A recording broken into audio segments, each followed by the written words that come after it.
পৃথিবীতে মাথা উঁচু করে দাঁড়িয়ে সম্প্রীতির যে উদাহরণ সেটা সৃষ্টি করতে পারে, যারা অশুভ শক্তিকে পেছন থেকে কলকাঠি নাড়ছে এবং তাদেরকে প্ররোচিত করছে বাংলাদেশের শান্তি শৃঙ্খলাকে নষ্ট করার জন্য, এবং সেই মোক্ষম হাতিয়ার হিসাবে তারা আমাদের আন্তর্জাতিক কৃষ্ণ ভবনামৃত সংঘকে বার প্রশ্নবিদ্ধ করে তাদের চরিতার্থ করতে চাইছে, তাদের যে মনোবাসনা।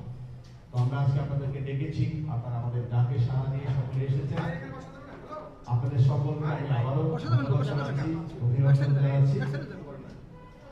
এই পর্যায়ে আমাদের ইসকন বাংলাদেশের সম্মানিত সভাপতি শ্রী সত্যরঞ্জন বারুই মহোদয় স্বাগত বক্তব্য প্রদানের মধ্য দিয়ে আমাদের আজকের এই অনুষ্ঠানে শুভ সূচনা করবেন। হরে কৃষ্ণ। কি করতেছে? হরে কৃষ্ণ।